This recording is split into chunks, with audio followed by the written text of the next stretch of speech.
마태복음 5장 12절에서 16절 다 함께 한 목소리 있습니다. 예수께서 한 동네에 계실 때에 온 몸에 나병 들린 사람이 있어 예수를 보고 엎드려 구하여 이르되 주여 원하시면 나를 깨끗하게 하실 수 있나이다 하니 예수께서 손을 내밀어 그에게 대시며 이르시되 내가 원하노니 깨끗함을 받으라 하신대 나병이 곧 떠나니라. 예수께서 그를 경고하시되 아무에게도 이르지 말고 가서 제사장에게 내 몸을 보이고 또 내가 깨끗하게 됨으로 인하여 모세가 명한 대로 예물을 드려 그들에게 입증하라 하셨더니 예수의 소문이 더욱 퍼지매 수많은 무리가 말씀도 듣고 자기 병도 고침을 받고자 하여 모여오되 예수는 물러가사 한적한 곳에서 기도하시니라. 아멘. 오늘도 새벽을 깨우고 주님과 건전에 올라오신 여러분들에게 한없는 하나님의 사랑이 넘치는 복된 날이 이어지기를 원합니다. 오늘 박명신 목사님 새벽 기도 인도하시는 날인데 아버님이 갑자기 어제 입원하셔서 수술을 하셨어요. 그래서 오늘 여러분 많은 기도, 빠른 회복을 위해서 기도해 주시기 바랍니다. 오늘 제목은 주여 원하시면 하실 수 있나이다, 이런 제목입니다. 오늘 말씀은 예수님께서 오늘날에는 팔복산으로 불려지는 하틴산이라는 곳에서 산상수훈의 말씀을 마친 다음에 하산하시는 도중에 산기슭의 어느 자그마한 시골 마을에서 발생한 한 사건을 보여주고 있습니다. 즉 그 사건은 천형이라 불리던 나병 걸린 자, 나병이 어떤 병인지 아시죠? 문둥병이죠. 나병 걸린 자가 주님의 사랑과 이적적인 능력으로 나음받은 사건입니다. 사실 오늘날에야 과학과 의술이 크게 발달해서 대부분의 나병은 거의 치료가 되지만 2000년 전입니다.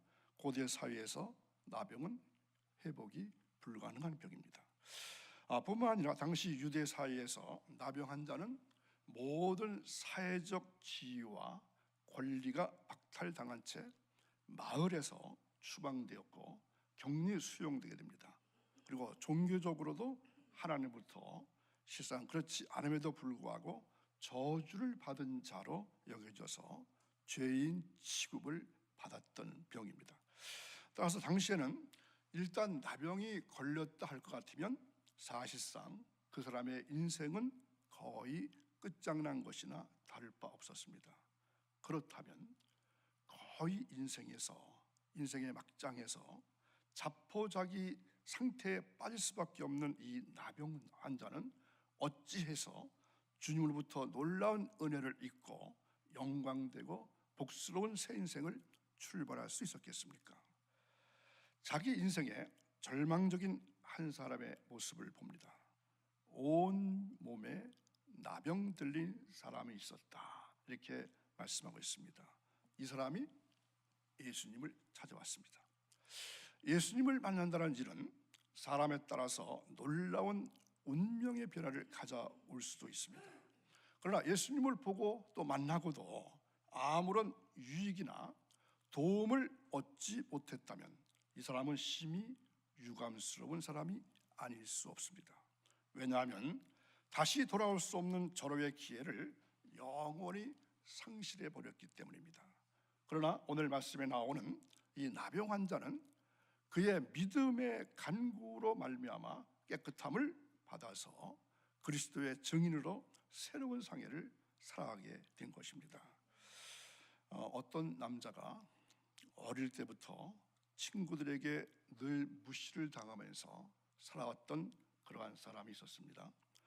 이 사람이 무슨 말을 하든지 간에 사람들은 그를 무시했습니다. 어릴 때는 그저 모르고 그냥 지났는데 자라면서 이 사람의 마음속에는 너무나 절망적이었고 자살하고 싶을 정도의 마음 상태까지 이르게 됩니다. 그래서 그는 자살하기 전에 마지막으로 용하다는 점쟁이를 찾아갔다고 합니다. 예수님 찾아왔으면 해결됐을 텐데 점쟁이를 찾아갔습니다. 그런 점쟁이에게 이렇게 부탁합니다. 사람들이 왜 나를 자꾸 무시하는지 모르겠습니다. 이제 정말로 지쳤어요. 무시당하며 사는 것처럼 사는 것 이제는 정말 못 참겠습니다. 제발 저에게 무시당하지 않는 방법을 가르쳐 주세요. 이렇게 점쟁이에게 요청한 겁니다. 근데 점쟁이가 어떻게 대답했을까요? 다음 사람. 점쟁이도 그 사람을 무시하는 것입니다. 여러분, 다른 사람들로부터 무시당한 경험이 있으신가요? 그때의 감정은 어떠셨습니까? 다른 사람들에게 무시당하는 것만큼 참기 어렵다는 것은 무시를 당해본 사람만이 알 수 있는 감정입니다. 그러나 무시하는 일들은 이 시대에만 일어났던 일이 아닙니다. 우리가 읽은 오늘 말씀에도 무시를 당하는 사람들이 나옵니다. 그 당시에 가장 많이 무시를 당하며 살았던 사람들의 부리는 역시 나병 환자들입니다. 왜냐하면 그 당시에 나병 환자 할 것 같으면 가장 무서운 병이었기 때문입니다. 그 당시 나병은 치유가 불가능한 병이었습니다. 그러니 사람들은 나병하면은 공포의 대상이었을 것입니다. 나병은 여러분 보신 적이 있을지 모르겠지만 제가 어렸을 때 나병 환자를 본 것 같습니다.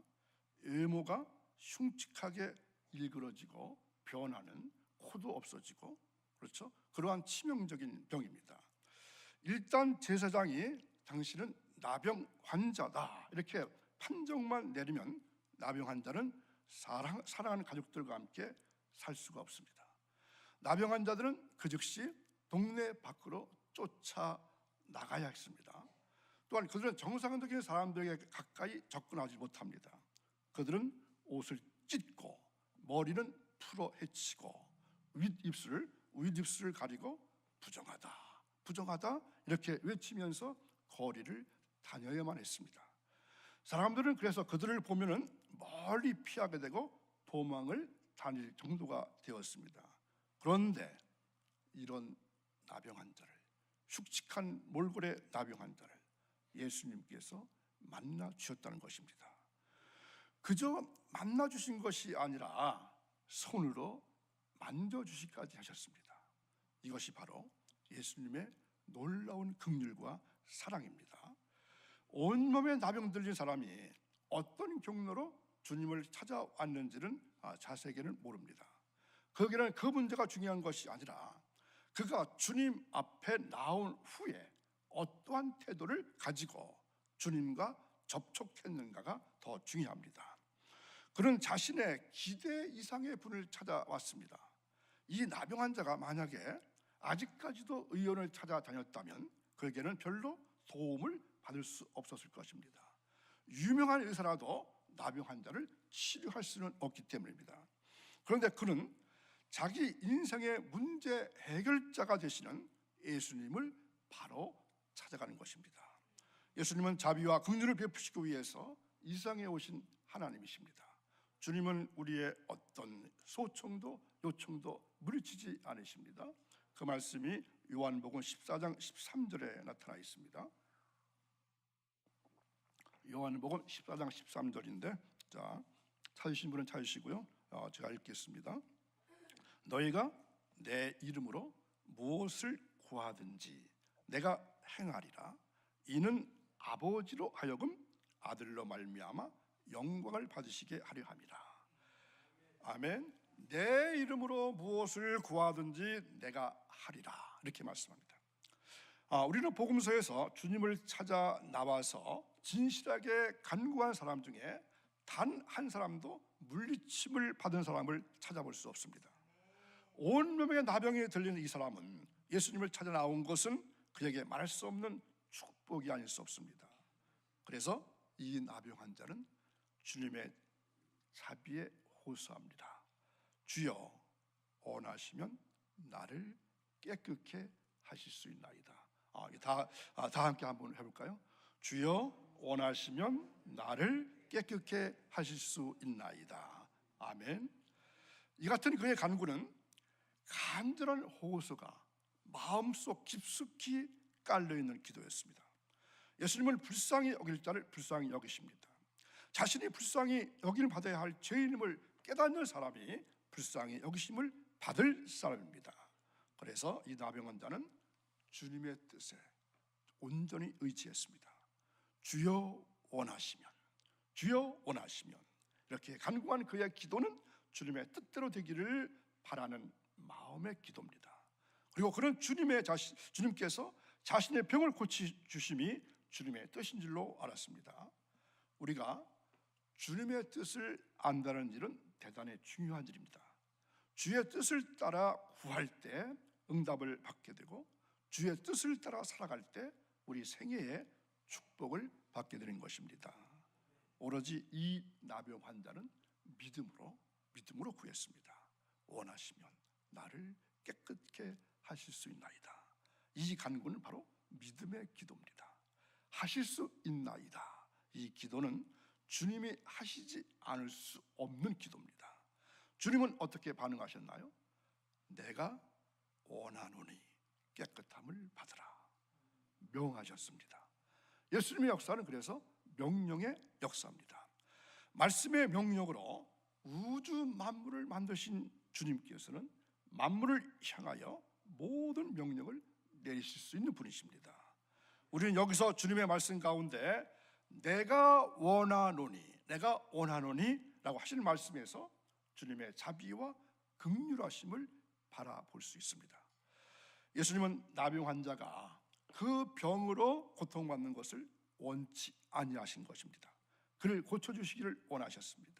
주님은 무엇이든지 우리도 잘 되기를 원하면서 좋은 것을 주시기를 원하십니다. 그러므로 우리는 더욱더 큰 믿음과 사랑을 가지고 주님께 가까이 나가서 그의 뜻대로 구하는 생활이 필요한 것입니다. 저는 때때로 성도들에게 축복의 말씀을 할 때 이 말씀을 자주 사용합니다. 우리를 향한 하나님의 애정이라고 믿고 있기 때문입니다. 그것은 하나님의 최고의 사랑, 최대의 은총, 그리고 최선의 뜻으로 여러분들을 가장 좋은 곳으로 인도하시기를 축원합니다. 저는 이러한 축복 기도를 많이 하고 있습니다. 최고의 사랑, 최대의 은총, 최선의 뜻입니다. 그런데 예수님은 이 나병 환자에게 아무에게도 그 사실을 알리지 말라 이렇게 경계하셨습니다. 왜 이 말씀을 하셨을까요?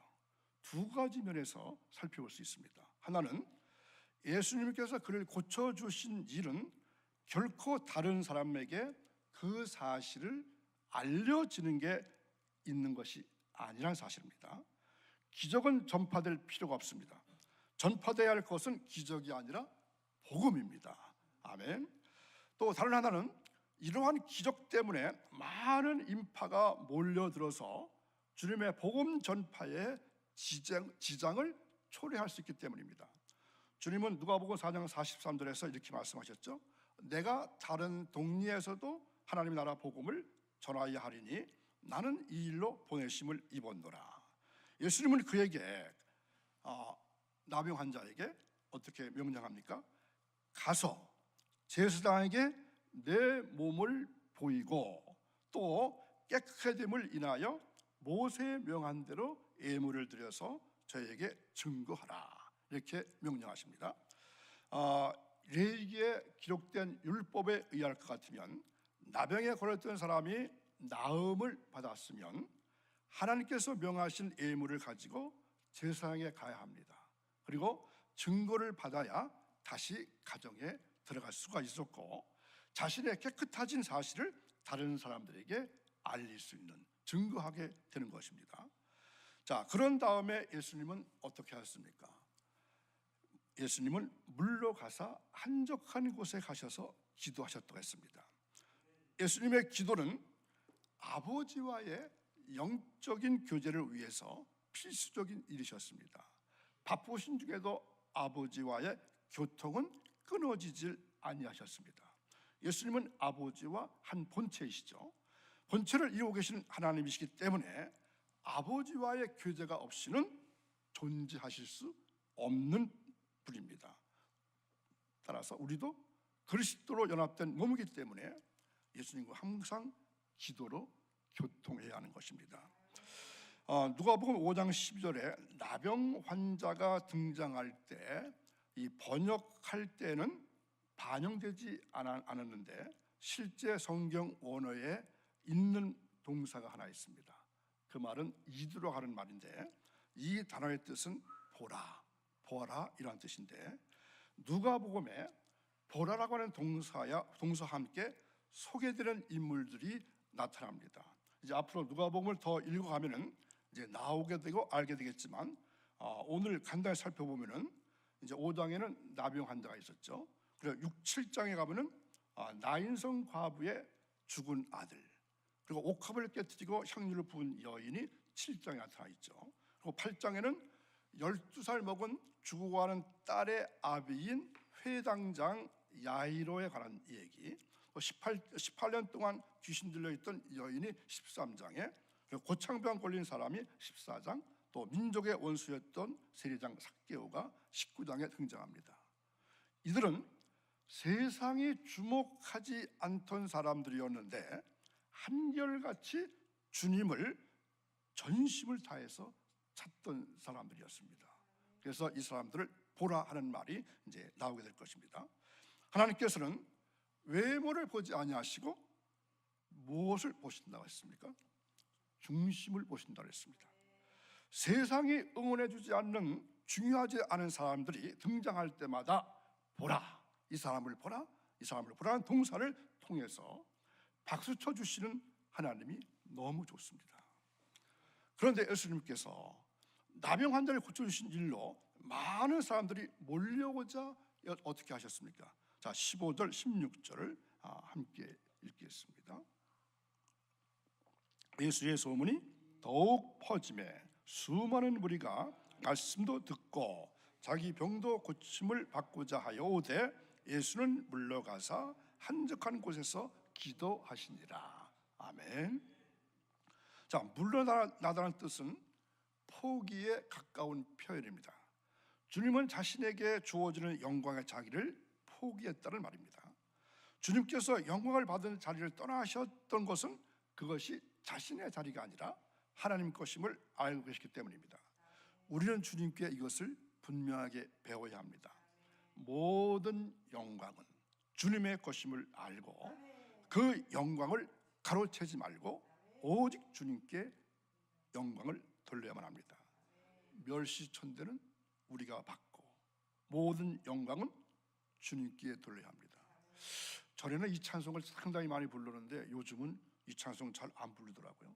멸시천대는 제가 받는다고 하는, 우리가 쥐고 있던 모든 것들은 다 주님의 것입니다. 우리 것은 하나도 없습니다. 따라서 예수님께서 자신의 영광을 구하지 않고 오직 하나님의 영광을 구하신 것처럼 우리도 우리 자신의 영광을 구하지 말고 하나님의 영광을 구할 수 있기를 바랍니다.